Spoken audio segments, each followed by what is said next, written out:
Okay, then I've suggested various things for the agenda, but then suddenly it turns out there's a meeting in Finland which we could attend on Thursday, and I thought it might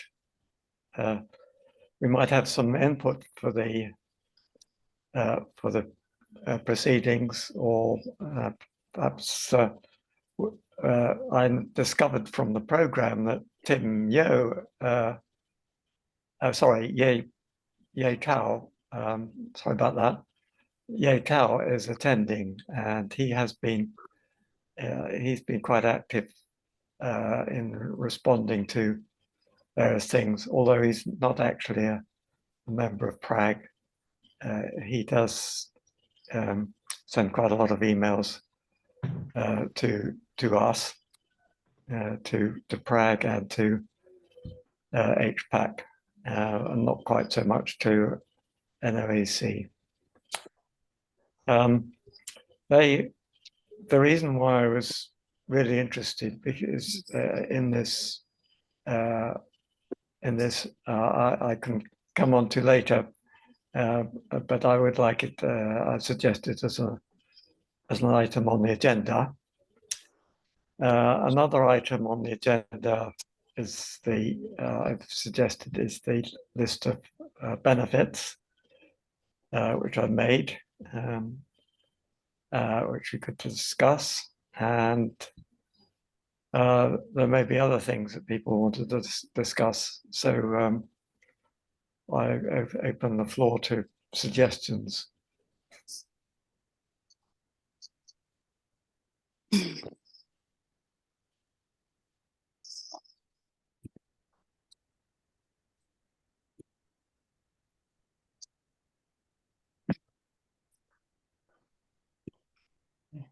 Okay, well, let me start with this thing on Thursday, because it's coming up very soon. If we want to have any input, then it needs to be prepared now as a result of this meeting, perhaps. And one of the really interesting things about this meeting is that they produced some documents on their kind of mission and their approach, and they have a rather interesting. They have three things which, like our three-legged stool, or the one that HPAC promotes particularly. They have three legs on their stool. The first one is SRM. The second one is CDR. And the third one is a structural type of geoengineering to deal with things like glaciers.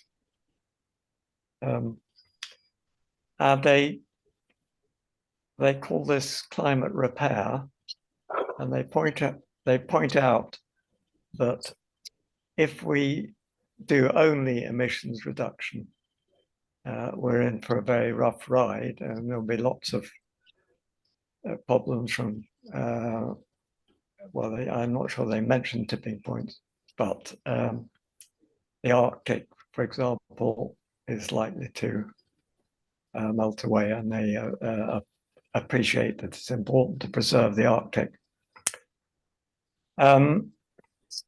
So they say, well, the reason for doing this geoengineering and so on is to prevent or mitigate the results of the emissions reduction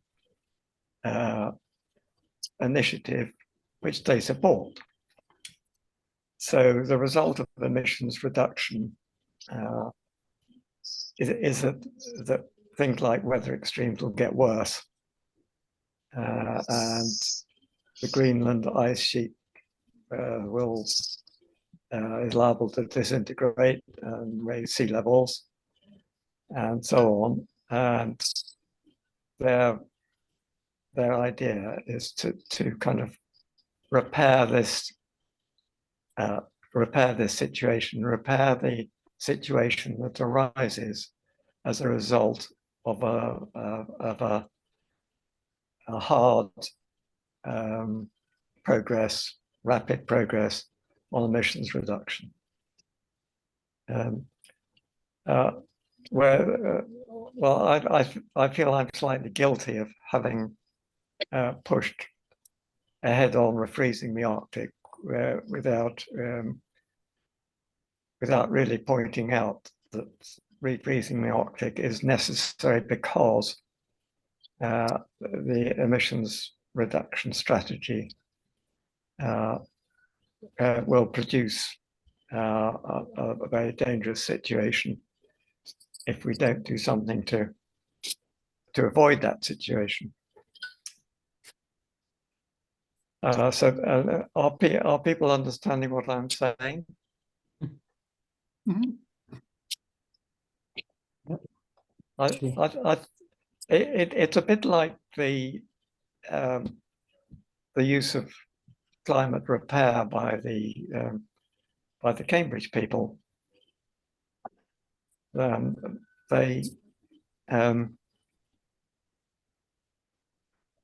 They've used repair. They've got refreeze, and among their I think they've got 5 R's now.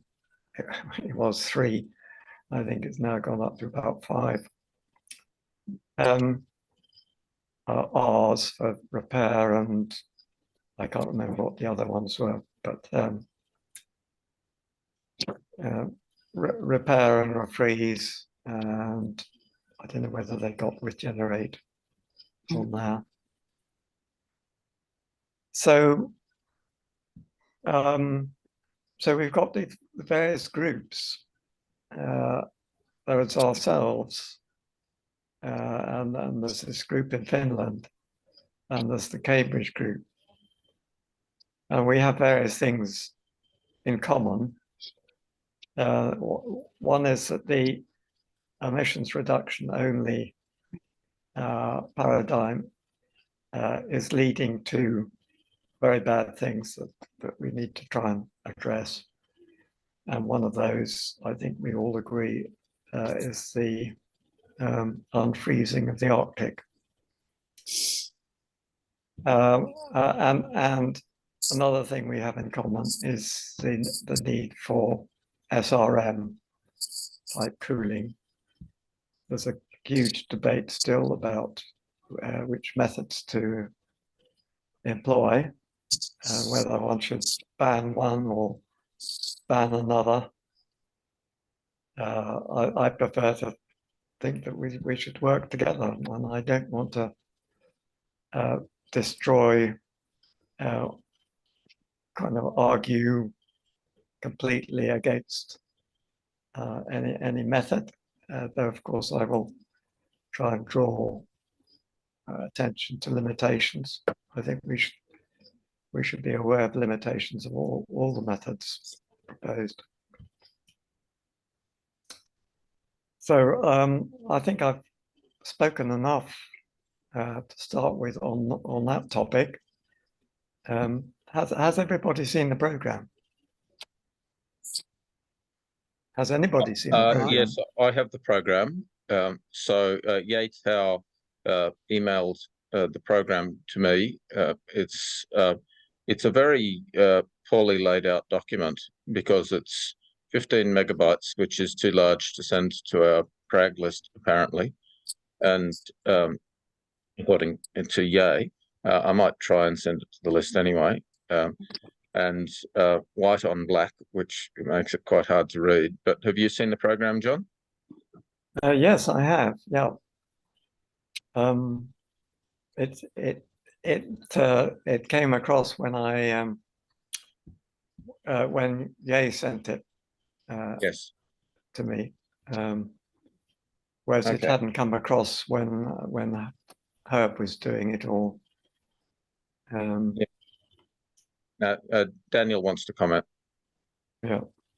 Yeah, it's partly in response to the part of the program that you pasted into your email, John. And I just thought the language they're using, it made me think of another thing that's come up recently, which is ecocide and laws against ecocide. And I know that there was Polly Higgins campaigning for a law against ecocide. Did she want it to be an international thing? Apparently, in the news, there's been more countries introducing a law against ecocide. And I just want to say, I think maybe we could talk about the ERA, emission reduction alone paradigm as ecocidal, and it's something that could tie in with that. And I think specifically, just the fact that we're on target to, the Paris Agreement, for instance, it basically is sacrificing majority of the world's coral reefs. I'm just talking about the things that are in its own literature. The IPCC's literature and data showing, it's likely to destroy most of the coral reefs by the time we get there, and then not going to be repairing it. And also, obviously the Arctic. We've seen obviously the beginning of the destruction of the emperor penguins now from the receding ice in the Antarctic. But I mean, I'm just thinking maybe that's another angle. I know it's a more powerful, or maybe controversial way of looking at the current policies, but I think it could be argued that they're ecocidal. That's all I want to say on it. Yes, so the interesting thing about their approach, I think, is that they are fully supportive of the IPCC attempt to reduce emissions, even though it is going to be impossible to eliminate fossil fuels as some eco warriors would like to do. The world's going to depend on fossil fuels for a very, very long time. Certainly the rest of this century, I'm sure. But this group are encouraging that, but pointing out that the repercussions of that are very, very serious if you don't do some what they call repair. If you don't do things that will avoid the effects of emissions reduction only strategy. And by doing it that way, and I think Sir David King does it a similar way, you keep the eco warriors on side as regards emissions reduction and clean energy and all that lot, and you just bring in SRM and things to specifically for retaining glaciers and that kind of thing. You bring that as an addition. Oh, and the CDR, of course. You bring that in as kind of necessary repair activity. Yeah, I just that it's quite a impressive program, and I don't know. I don't see on the program whether it will be recorded. There's no opportunity to join remotely that I can see. Hopefully, yes, there is the opportunity to watch it on YouTube. Oh, really? Yeah, that was in the email. Oh, yeah, okay. That's just great. That's just on Thursday for.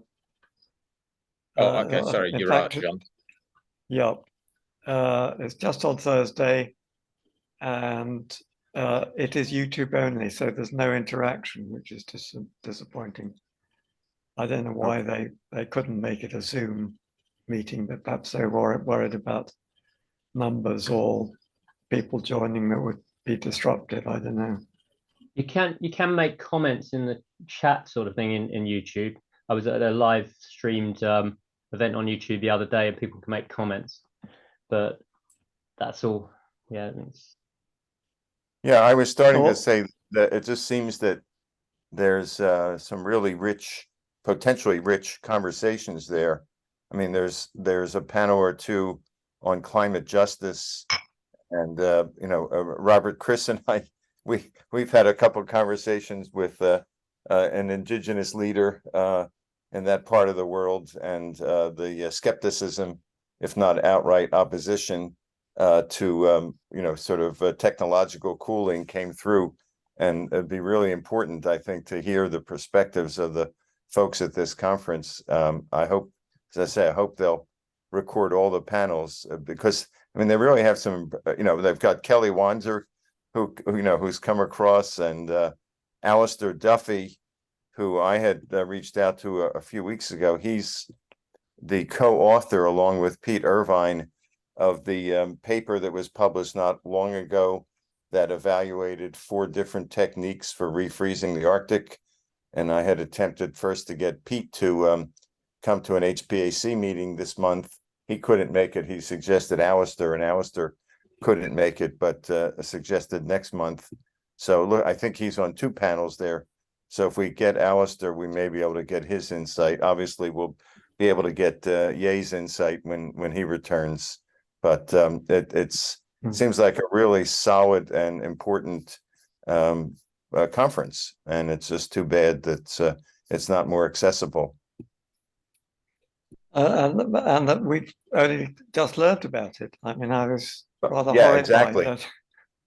that I'd not that this hadn't been broadcast to the people working in the field. I think we're fairly conspicuous, and certainly the Centre for Climate Repair should have been notified, and they would, I would have thought, told us about it. But yeah, it's interesting. It doesn't appear that anyone from the center is on any of the panels. So I guess they, you know, who knows what the backstory, if any of that is. Apparently it came through the geoengineering group, which I was I've been banned from the geoengineering group for being too outspoken on certain issues, I suppose. I don't know.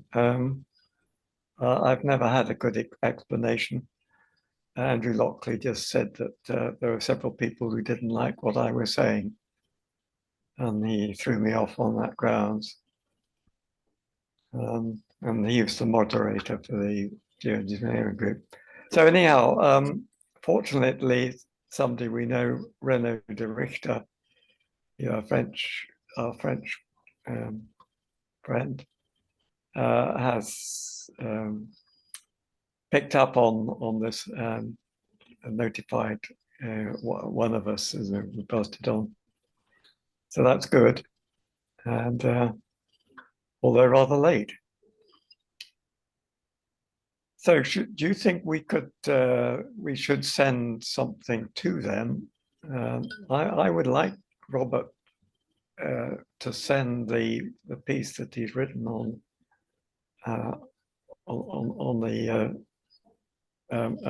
morality, you know, the moral hazard, and the piece against some of the things that the AGU were saying, because I think that it would be useful input to the kind of debate they might be having. Because I think one of their sessions is something like governance and morality, or Yeah, there's an ethics session. Governance and ethics or something. So could you do that, Robert? Yeah, look, I've just looked at the email that came from the organizer to the geoengineering group, and yeah, I'd be happy to reply to him. Yeah. Yeah. And so they've got this 90-page PDF, Arctic Endgame. So I've just been looking at this stuff while we're talking. Mm. And yeah, so it'd be useful to open up that conversation. Okay, I might at this.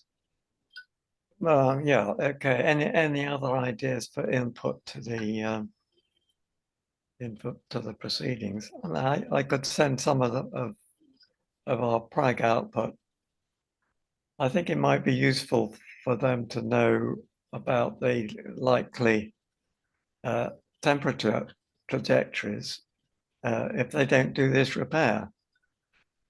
And then we've got some trajectories suggesting targets. I don't suppose their targets are quite as ambitious as ours. For example, we would like to halt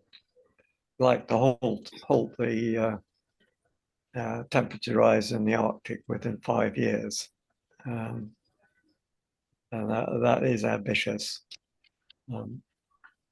mainly because the only way to do it in 5 years would be by stratospheric aerosol injection, and that has a huge hurdle to cross, a barrier of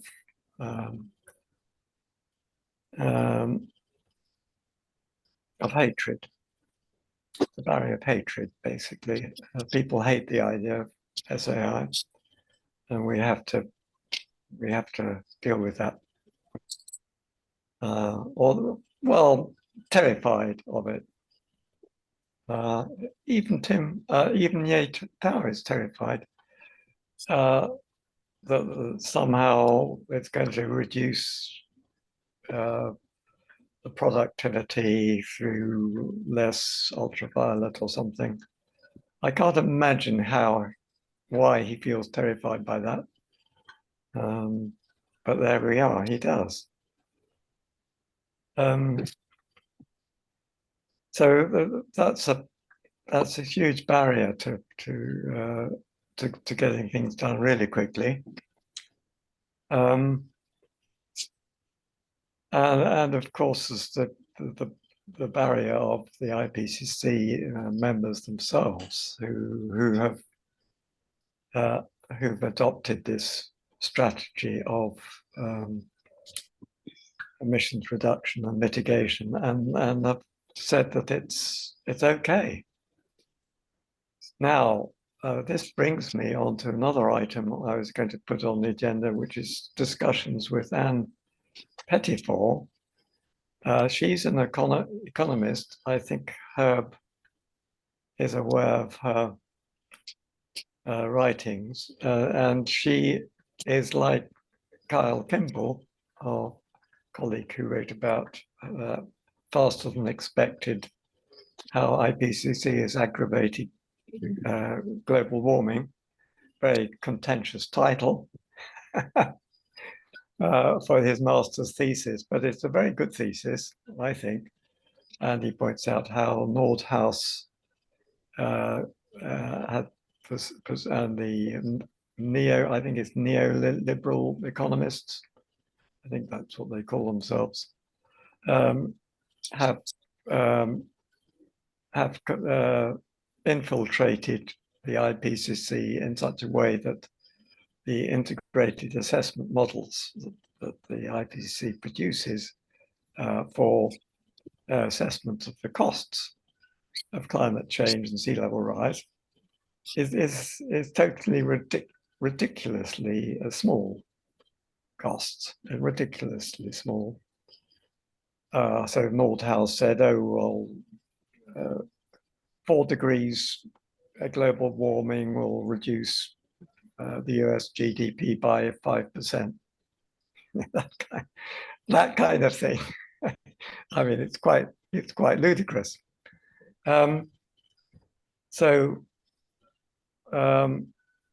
She has written something there, and I managed to contact her and ring her up. She's still digesting the stuff I've sent to her.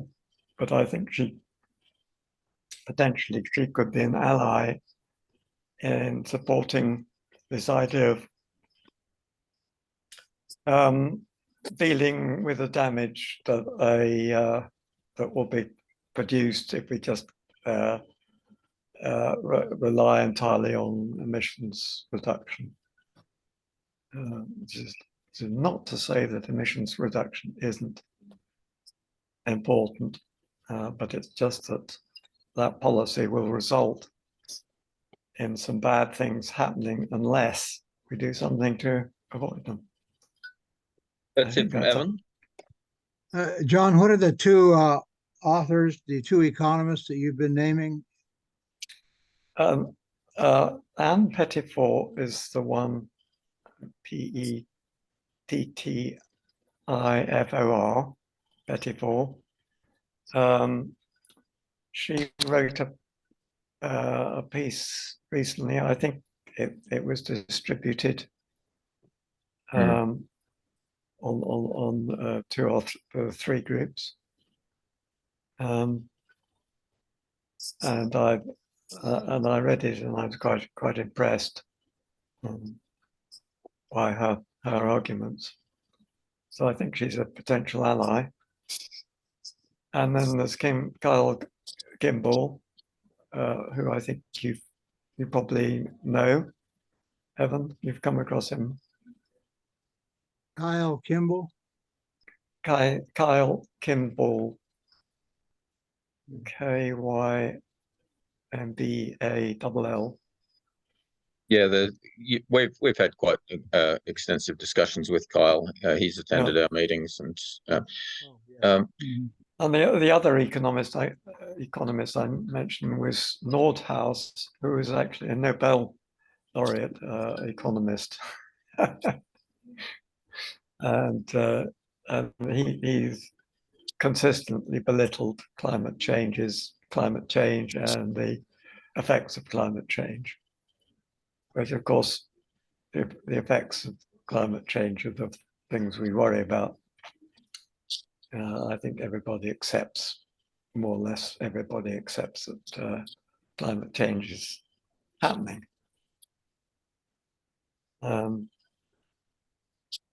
But you know, the rise in temperature extremes, I'm sure, was a great surprise to people like him, and to the IPCC. They said unexpected. In the headlines, it was always, "This is unexpected." But they didn't look at what's happening in the Arctic and realize that the disruption of the jet stream is causing the rise in the weather extremes, and that disruption in the jet stream is due to a reduced temperature gradient. Hence our argument, you know, stop the Arctic warming, and preferably bring back the sea ice and restore the climate in the Arctic, and then that will be a start for planetary restoration. Planetary restoration does not appear to be a goal of this group in Finland, particularly, but I think they do have a long-term goal, because they include CDR, and certainly they seem to be aiming for a sustainable state.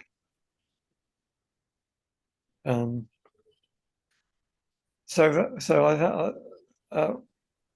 really, what I was asking Pettifor is to kind of assess the costs of allowing the climate change and sea level rise to continue without any intervention like SRM.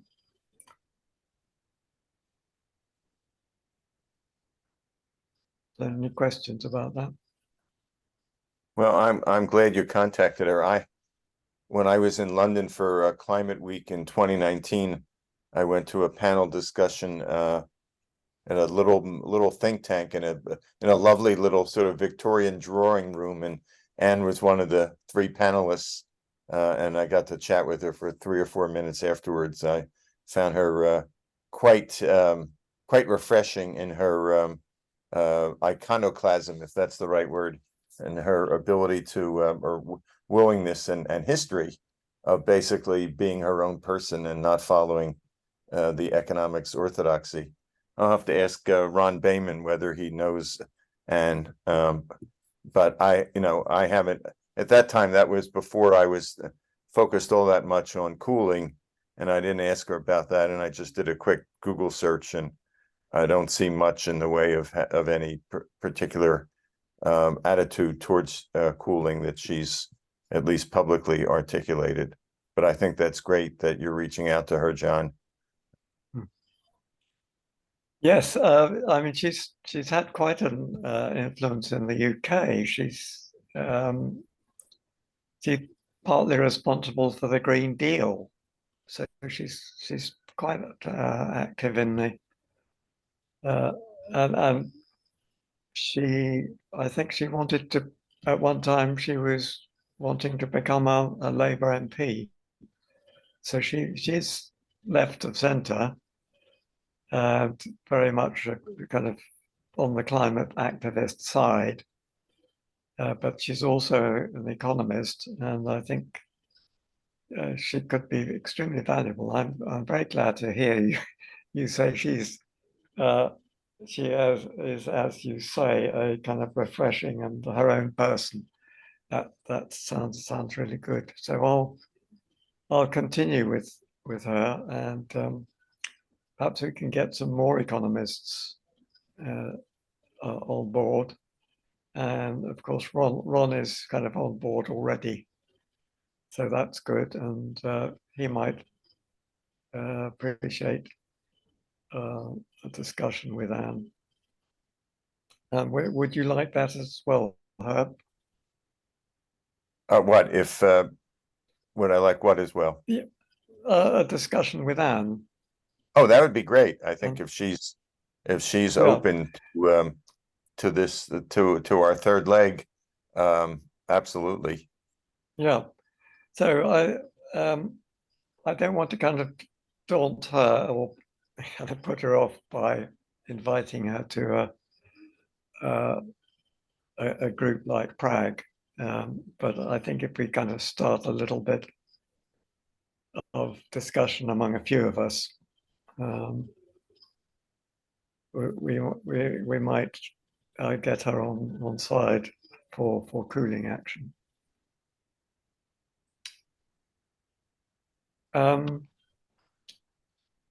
So that's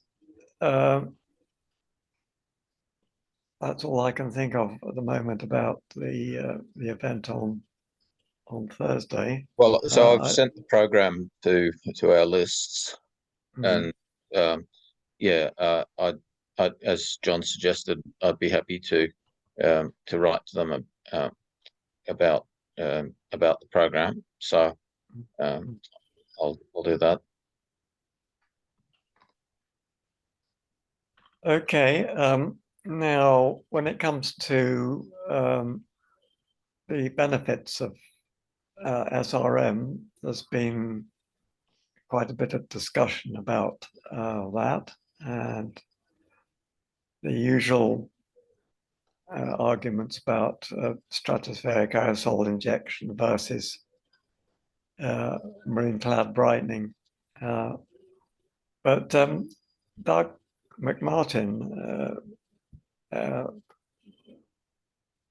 interrupted a kind of conversation between myself and Ye Tao when I was pointing out some advantages of stratospheric aerosol injection, and said we shouldn't be denigrating the other side. We should be working together, and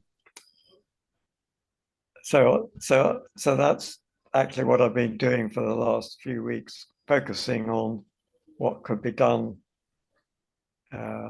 with SRM without siding with marine cloud brightening or marine or stratospheric aerosol injection. John, just I was thinking when you were speaking earlier about the to use your term, the public hatred towards solar radiation management and specifically stratospheric aerosol injection. One of the ways that I have been thinking about that is that's a problem that people see, and I think Ye Tao would come into this line, would be that stratospheric aerosol injection would enable the continuation of business as usual, and this the view that it's possible to just continue emitting while preventing warming with SAI, and so that's a fundamental issue that people see the continuation of the fossil fuel economy as just so objectionable that they are willing to risk not having the insurance provided by SAI, just essentially in order to generate the political demand for stopping business as usual, and so okay. I think that also applies to marine cloud brightening. Yes, it does, but I think not quite as it's not quite as pointed, I suppose. Well, people like to fix on stratospheric aerosol as kind of the epitome of solar radiation management.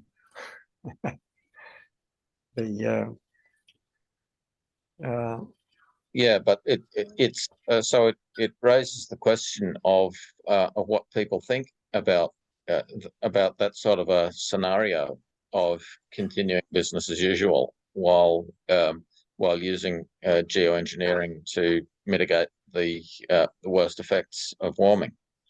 That's something I particularly like about this the Finnish approach, or the approach by the Finns, which is to have emissions reduction as vital, and what they're doing is repairing the things that will happen as a result of that strategy. And I think we've kind of missed this point a bit in our discussions in Prague, that it's vital that we promote emissions reduction rather than saying it's, as Daniel said, it's a suicidal strategy. We know that. That's emission reduction alone. There's a big difference between emission reduction alone and integration of emission reduction into a comprehensive strategy. But the problem is, how do you integrate it? And do you accept that emission reduction enables a slower transition to a net zero economy? That one of the big debates is on acceleration of emission reduction, and there's a widespread view that accelerating emission reduction is central. I mean, my sense is that it's there's just a lot of ambiguity in what the political impacts of trying to accelerate emission reduction would be. Yes, I'm not sure if that's an issue we need to get involved with. I think to keep the climate activists on side, we can be seen to be promoting emissions reduction, and then the point is that the CO2 will still accumulate, so we've got to do CDR to remove that.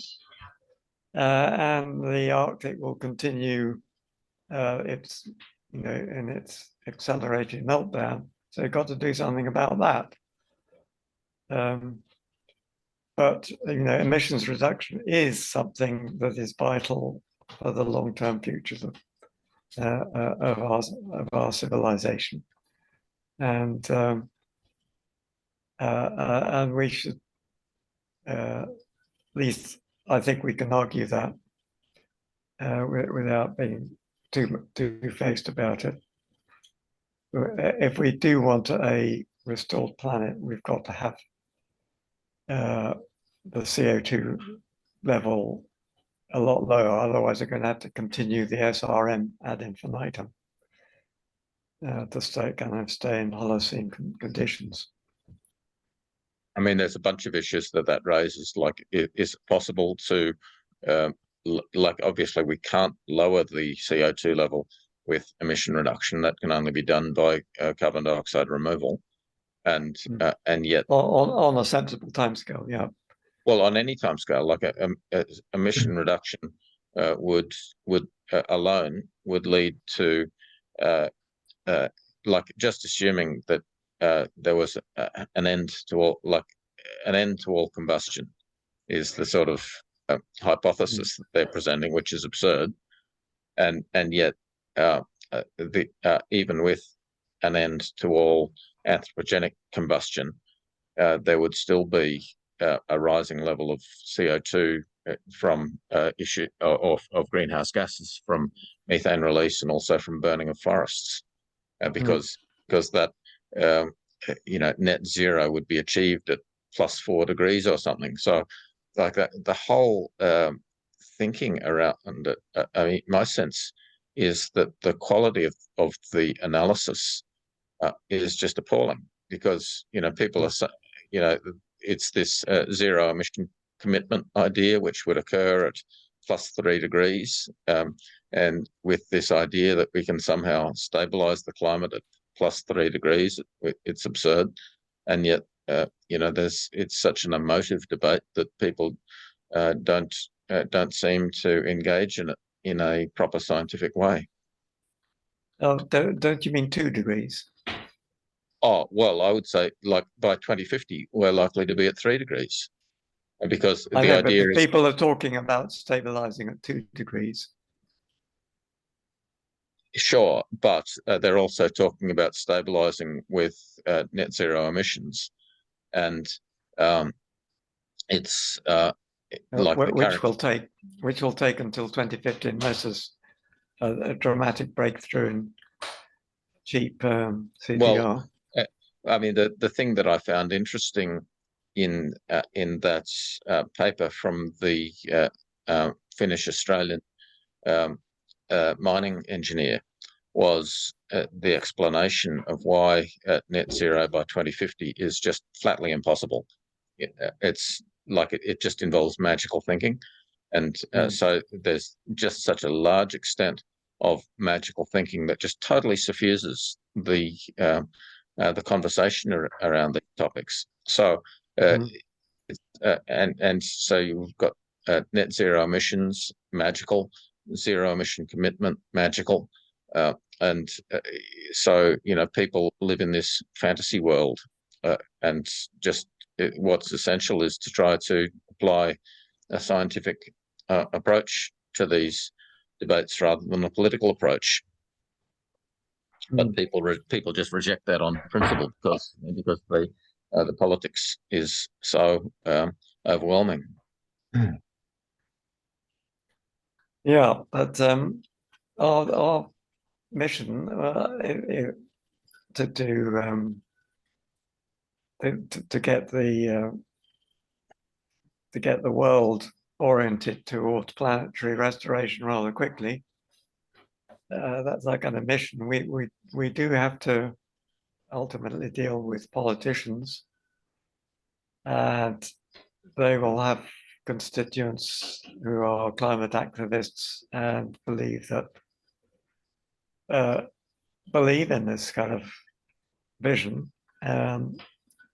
So what we have to point out to the politicians is that it would be economic catastrophe and catastrophe on human lives and livelihoods and economies and all sorts of catastrophes if we don't address the repercussions of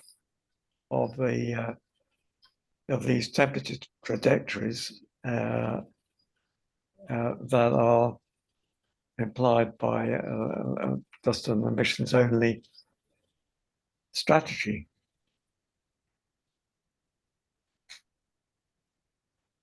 Now, Daniel and Herb have had an interesting exchange in the chat, but let's just hear from Evan first, and then I'd just be interested if Daniel could speak to his comment.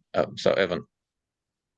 Robert, I'm putting some numbers in here that may be what you have in mind, but the numbers may be different. But imagine this: it's the idea that a rapid drawdown by a reduction of emissions only gets to net zero by 2050.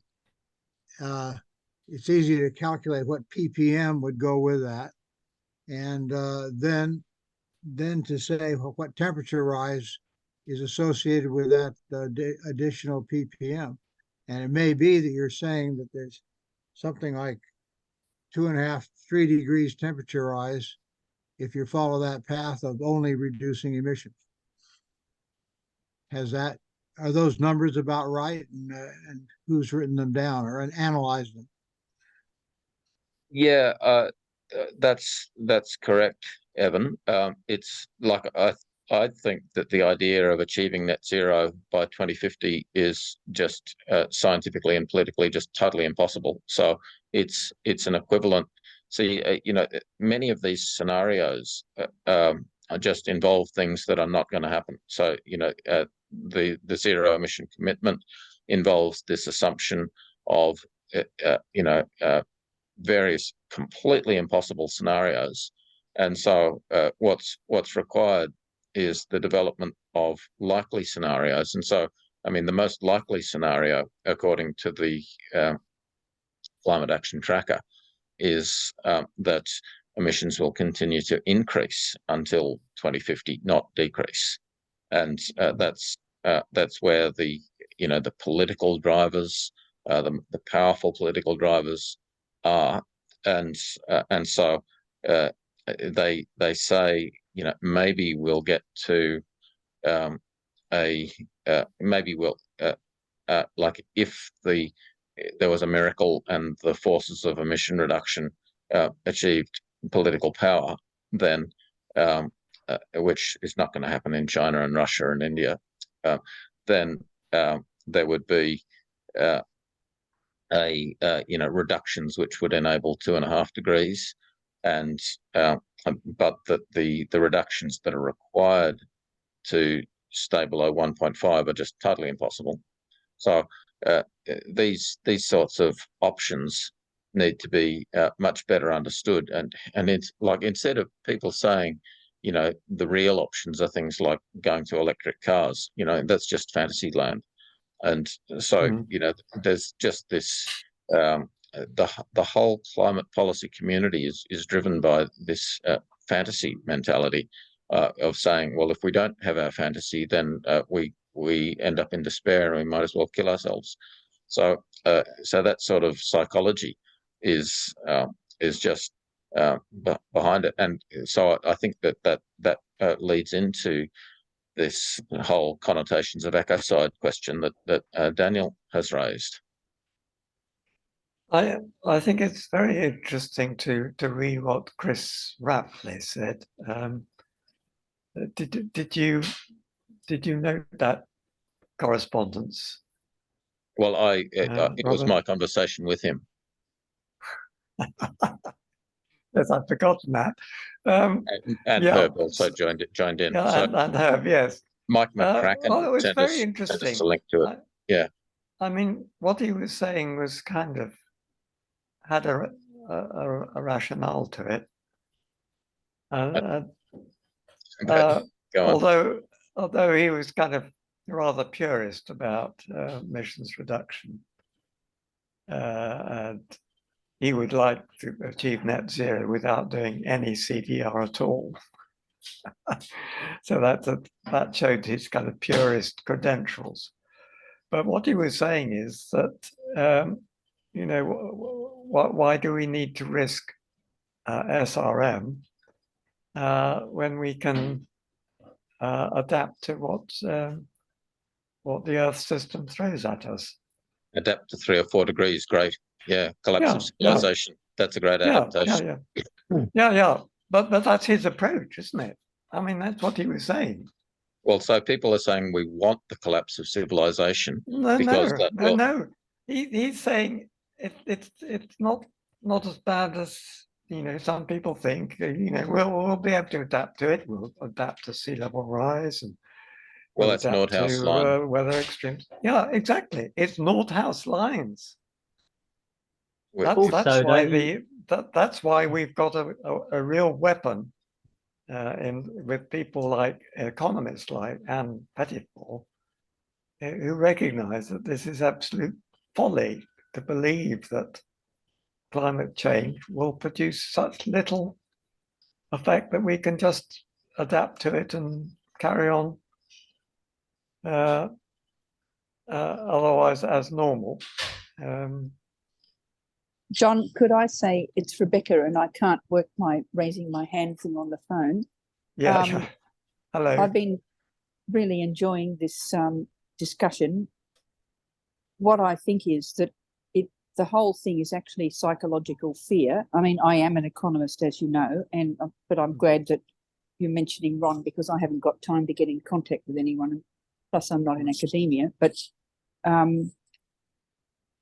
everyone is saying all these various things. No one has got the time to sit down and turn it into a rational argument, which is what Prague and the other two groups are really good at. I mean, not so much NOAC, they're more focusing on the science. But I personally think let's just keep singing our song. And I think going to the conference, if whoever can go on Thursday, or at least listen and link in with that group, is what the right thing to do. And other than that, the only way to address everyone's fear is to have some field tests of something that demonstrably can work. And then the thing is to work out step by step, will MCB work? Will any of the other ideas that Clive and whoever have work?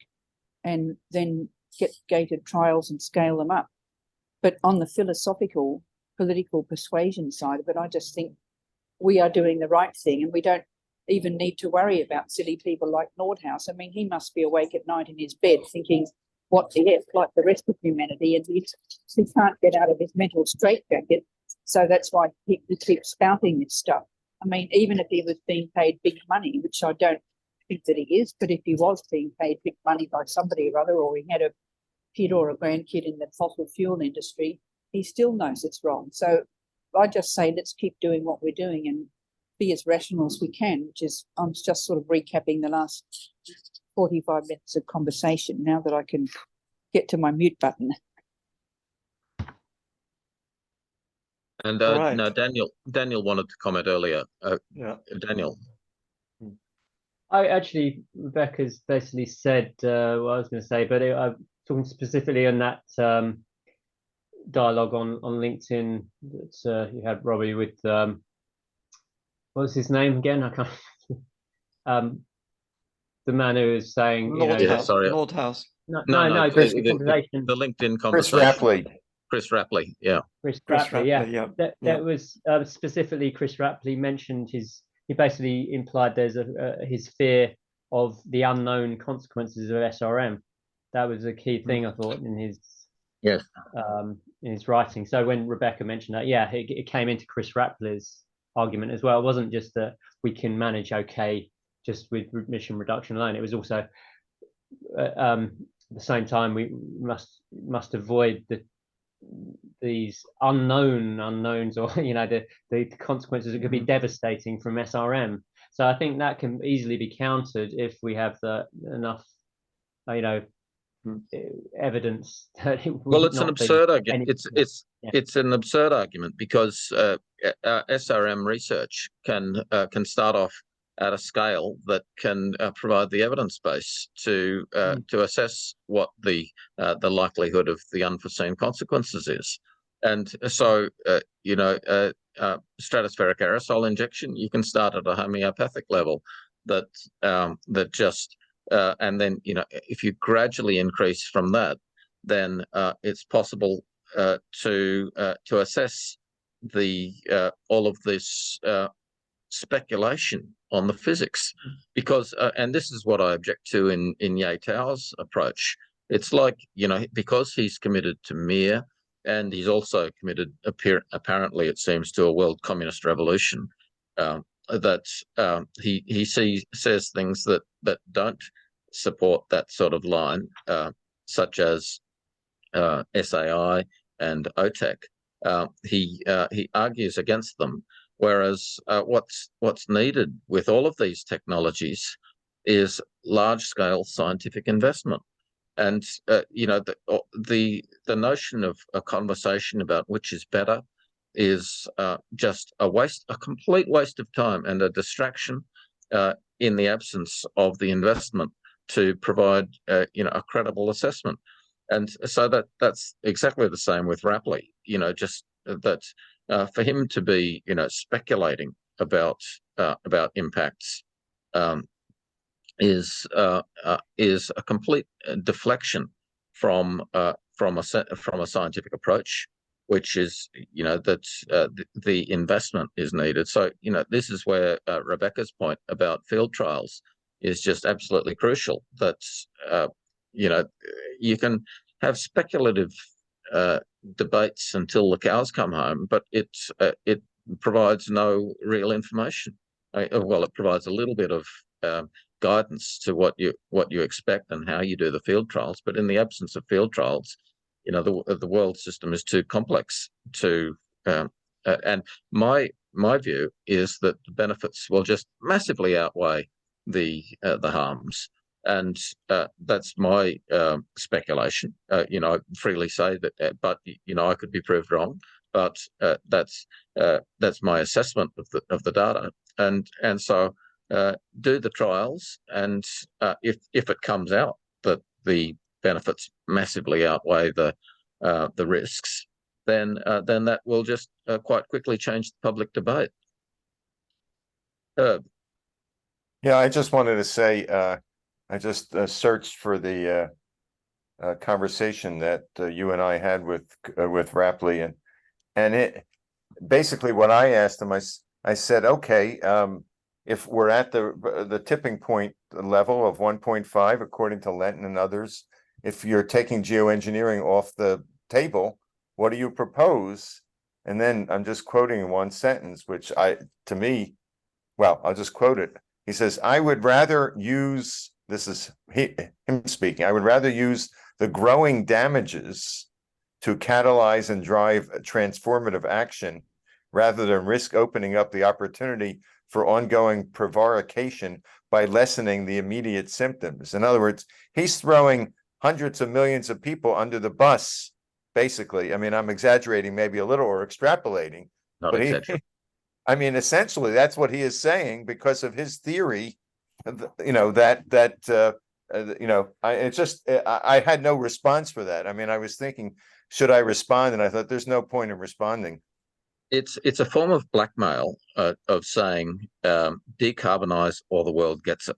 That we're happy to take the massive risk of runaway climate change and tipping points in order to bring the world to its senses and rapidly decarbonize, even though this rapid decarbonisation will bring a collapse of civilization.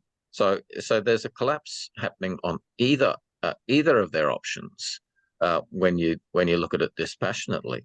So it's a form of madness. Yeah, I was so stunned in reading that sentence, as I said, that I couldn't believe it. A professor of climate science saying that, someone who knows the implications of what he's saying. I'm wondering, certainly not an original idea, but is there is there a platform or an opportunity that's within our means and abilities to try to arrange for a, if not a high profile, a medium high profile debate between, I'd love to see someone like you, Robert, debate him, with 10 different groups like ours, except, all the ERA groups invited to a debate with 300 or 400 people online. I think something like that could be so, instructive. I mean, or in the absence of that, has a debate like that occurred between a knowledgeable proponent of cooling and an ERA proponent? No, Oh, hasn't. no, because the people who are pro SRM are immediately attacked as soon as they come into the open. I mean, Yeah, but is that feasible? David Keith has had death threats. And he doesn't even advocate deployment. Yeah, he doesn't. He's advocating continued research. He's not advocating deployment anytime soon.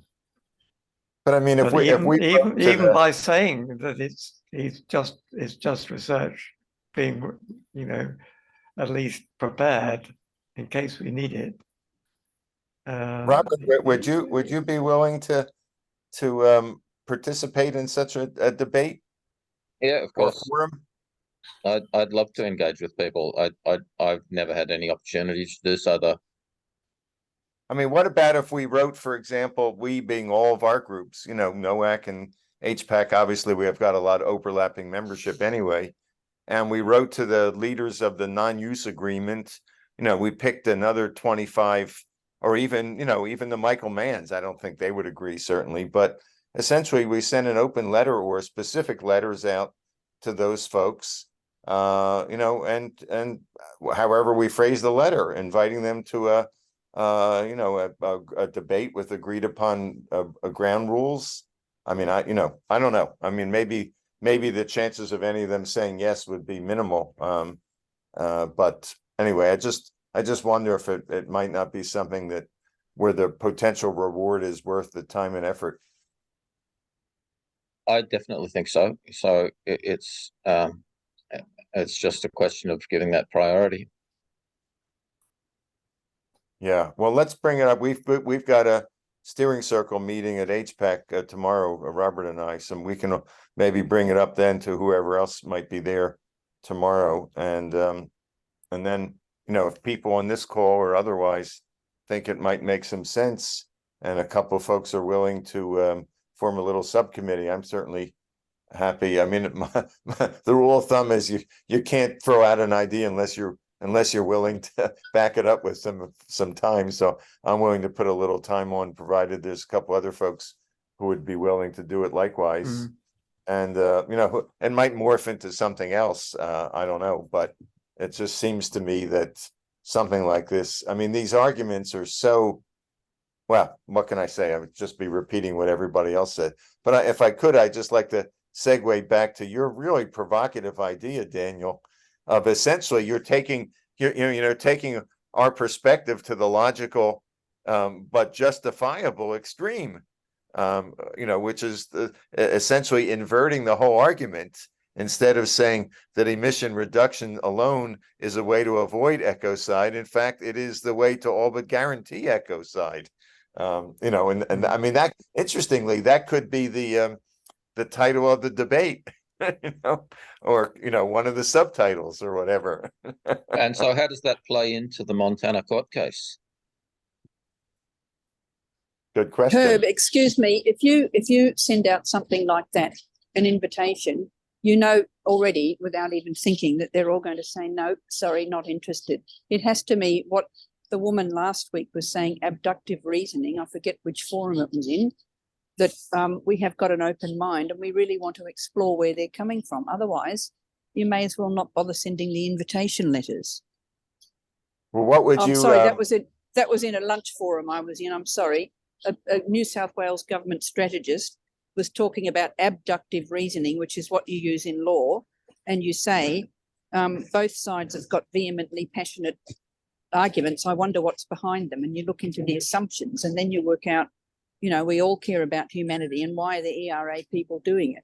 So I don't know what I would do, Herb. I regard this as a diversion, especially for anyone who's involved in the MCB project. I would rather just let debate keep going, let them all make themselves happy or sad, etc., whoever it is that's the Nordhauses and the other people. I mean, I'm very concerned about myself, the people who think that SRM is anti-nature. I agree with everything that everyone said, but I'm concerned if it's going to be someone speaking, I would prefer it would be Ron Bayman rather than Robbie Tulip, for example. So if you could take that to your group tomorrow, your HPAC steering circle, and I'm only saying that mainly because Robbie is supposed to be, inverted commas, I know you're not being paid yet, Robbie, but you've got quite an important role on the other project, and I don't want that getting derailed, because otherwise in 5 years we'll have no field tests. And secondly, I do actually think, when you say, Herb, what would my reasoning be? I would say, this is what I learned in negotiation. You go down to the deepest level of common ground. We all want a future for humanity and for the ecosystem. Then you say, the debater one says, I think doing it by such and such is a good idea. And the other side says, I think doing it by so-and-so is a good idea. And then you have someone saying, now what I can see the similarities and differences here are, and so on, and make it much more of a conversation, not a thing where they're not even going to bother answering it. And of course, I'm not being rude to you, Herb. I'm just saying, when I heard that, I thought, wow, you know, I ain't going to that thing, and I belong to Move Beyond Coal, you know, which I do. So anyway, that's a bit of food for thought for you. Well, I appreciate that. And what I have attempted to do, well, I shouldn't personalize it, but I think one of the things that collectively our 3 or 4 communities, overlapping communities, have not been successful at is engaging with folks on the other side, however that's defined. You know, we've made a couple efforts at that, at least through HPAC, without much success. And I would strongly prefer your approach, Rebecca. You know, and that's what I would love to see is to be able to have some small, you know, sort of off the record conversations, not to invite, you know, an opponent, or I don't want to use the word an opponent, an ERA person, or just say the conventional climate wisdom to you know, an open public meeting. I don't think that would necessarily be a good idea, but to have a, you know, a smaller set of conversations over coffee virtually, or you know, ideally in real life. Absolutely, I would prefer that. And maybe part of the reason I sort of suggested out of the blue this debate thing is because that hasn't happened so far. And if you know as well as I do, you're going to have far more success knocking on people's doors and even hopping in your car and going to whoever it is that lives near you. Didn't mean to interrupt you, but I'm just saying everything you've just said in your last few words is 100%. I will back that, and I will help that as well. Like, you know, maybe David Spratt knows people, I really don't know, but whoever they are that are the opinion makers on the other side, now I'm using oppositional language as well, but people with other viewpoints and conventional wisdom, you could have a coffee with them, or Ron could, or Robbie could, I don't know whoever, anyone could, but doing it behind the scenes is the way to go. So, and I know you've tried that. We have in HPAC. I'm a member of that too. But I don't know what to suggest, except more of that is what I think will work, not the other thing. And the woman who spoke was like a 2IC in the New South Wales government, when she's part of their strategy and planning thing, and climate change is one of the things they're looking at. And I didn't say anything because it was only a 1-hour forum kind of thing, but abductive reasoning is what she was talking about, which is the basis of law. Yeah, yeah. Now, by the way, I mean, I'm right now, I don't know if it'll bear fruit or not, but I have a colleague of mine that I work with to get our county to declare the second climate emergency after you guys in Australia back in 2017. And he has very close ties with the climate justice network of folks here in the United States, and I've sort of worked on him the past year, and he's now become a huge proponent of cooling as well. And we've been strategizing in the last few weeks. He started reaching out to folks at organizations like the Climate Justice Alliance and others in the US with the goal of doing exactly what we've just both talked about, which is one-on-one coffees and so forth to get to know each other. So hopefully that will bear fruit. I'm hoping to hear back from him very shortly. But so you and I are on the same wavelength, and I guess part of the reason of throwing out the idea of the debate was just my utter and total frustration that I think Robert shares at the kind of attitude that we encounter so often, as represented by what Chris Rapley said on LinkedIn. I would like to see public debate.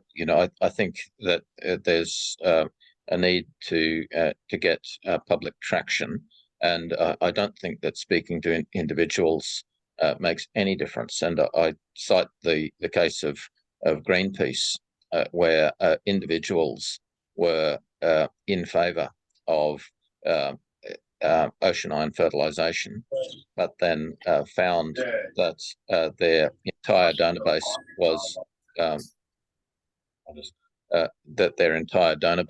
was opposed to it, and so essentially the accountants overruled the scientists in terms of forming Greenpeace policy, and so you do have this problem that our whole perspective is just thoroughly excluded from public view, and so the whole idea that brightening the planet is necessary, that the way I put it is to say that albedo is a more tractable lever than carbon in terms of preventing dangerous warming.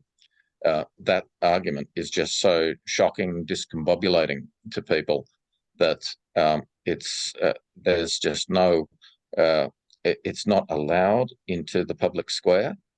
And so I think that getting into the public square in terms of mass media is essential, and having a conversation that engages with people who support emission reduction alone is immensely valuable. I had a really good conversation with our church group, which I recorded and shared, and I received a follow-up from a fellow, Bill Bush, who's a very active advocate for I suppose it's the whole left-wing suite of opinion. And part of the problem is that people in that view, they say our worldview is correct and moral, and anything that challenges our worldview is incorrect and immoral.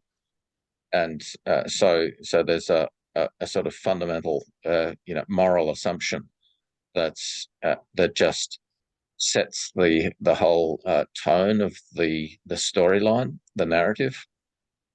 And so challenging that in a way that says, that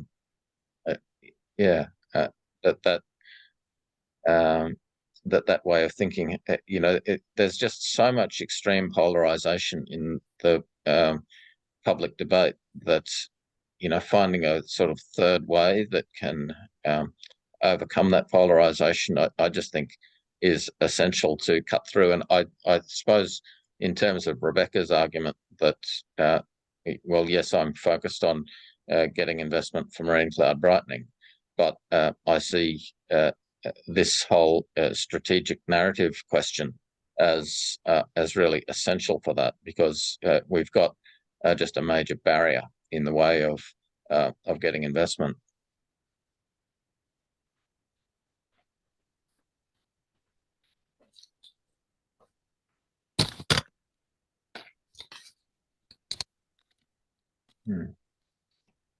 I've had I received a good email from Hans van der Loo, which I sent to some of you, and he's going to be the the keynote speaker at this major climate conference in Romania coming up in October, I think. And so I've sent him a couple of things. On John's suggestion, I sent him my Prague comments on the AGU ethical principles, and also my summary notes of the Simon Michaud commentary on the mining industry, just the mining problems regarding net zero. So yeah, I'm keen to engage much more with Hans. He's eager for me to join him in some of these conversations. So I hope to be able to do that soon. Hans and Uta. Vuta did talk about having a little conference to get some leaders, thought leaders, so as one might call them, together and present them with a statement of the situation as we see it and what needs to be done. Yes, I haven't heard anything about that. Well, What's going to be at the end of the year? yeah, so I think, John, I forwarded you the email that I got from Hans, which included a link to Vuta's draft manifesto and a suggestion of a small group discussion. So I think it would be good to invite Hans and Vuta to our next Prague meeting, for example. I think that would be, and they would just like a small group to workshop their ideas with the Restore the Arctic, Refreeze the Arctic Foundation and the Blue Cooling Initiative. And they are, really key people in terms of just enabling investment in marine cloud brightening. And they're working very closely with Cambridge, and providing financial support for the PhD research on MCB submicron nozzles at Cambridge. Oh, by the way, I had a very good conversation, just one-on-one, with Stephen Salter about that and about the history of his relationship with Cambridge. So and Daniel's quite aware of some of those issues. So I noted down some of the things, but those there's there are issues there that I'll share in separate forums. That strikes me, Robert, listening to you talk about and remembering then the manifesto, whatever it was that Hans put together, that I thought definitely needed a lot more work. But then it struck me, and of course Wouter's comment, if I remember, that we all need to sort of come together with one unified message. And I'm wondering, I mean, the HPAC has our vision for a healthy planet that you played a key role in, Robert, and then you have various publications, or if not publications, but articles and missives that you put out at Prague. You've got this document that was put out by the folks in Finland that was sent in that email the other day. You've got Hans's, and I'm sure others. You've got the some of the stuff from Cambridge that's on their website. Would it make sense and be productive? I mean, I'm just sort of throwing out ideas here to see if we could get together representatives from these various groups for at least an exploratory meeting to see if we can jointly formulate a common position based upon what's already been written and what folks think. that maybe all of our groups could adopt?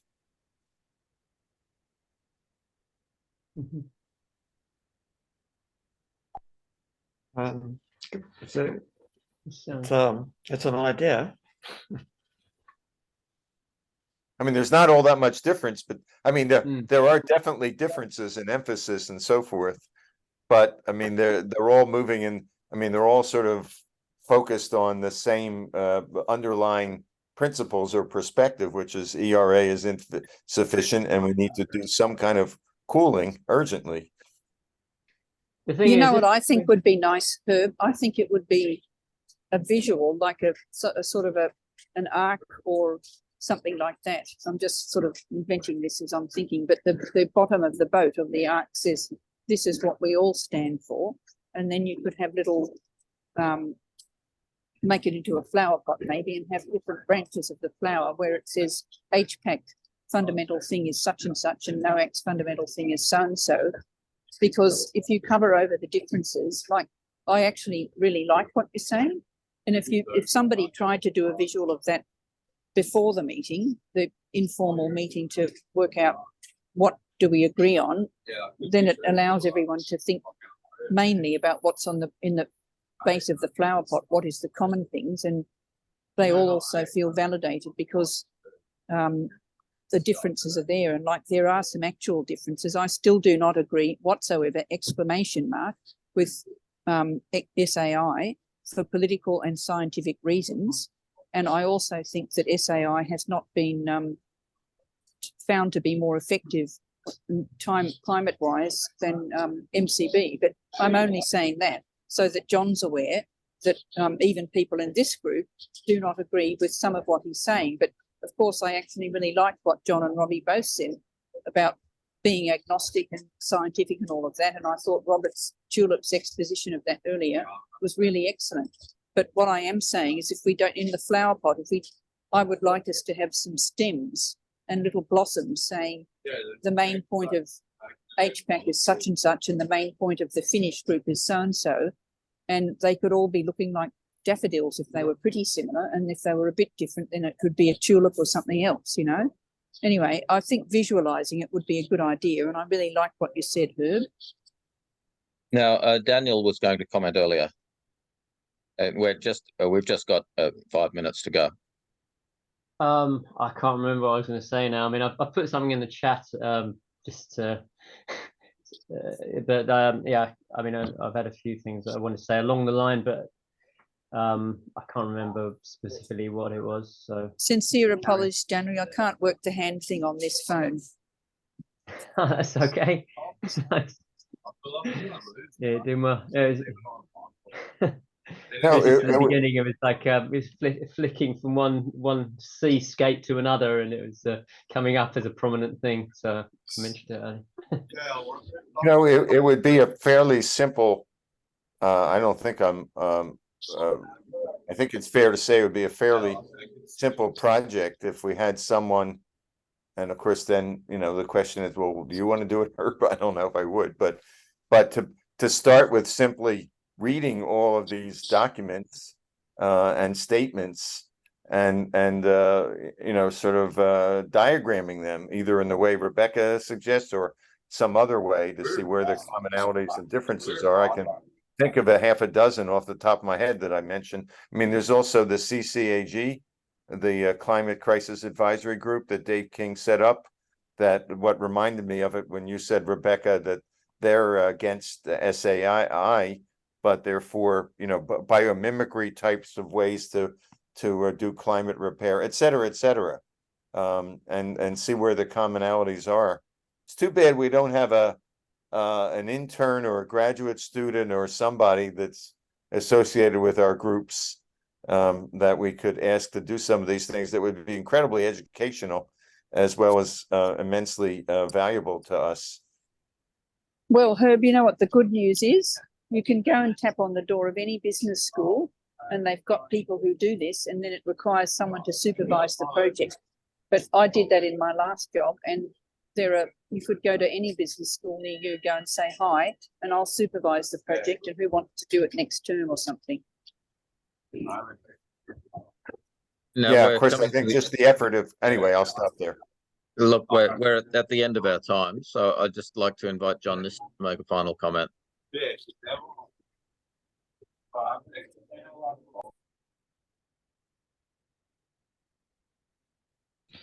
Yeah, sorry, unmuted. Yeah, thank you everybody for a very interesting discussion, and I think we are still debating whether the best way forward to get our message across is through public debates or going to personal approaches. And I would suggest we pursue both as hard as we can, because it's outreach. Outreach is the crucial thing. Too much of our debating is kind of in-house. We're preaching to convert it, or trying to convert people within our group to our own opinions, rather than reaching out in a common effort. So I think that's a good conclusion from the meeting, really. Thank you. Thanks all, everyone, very much for joining today, and I'll share the recording. Good to see everybody. Yeah.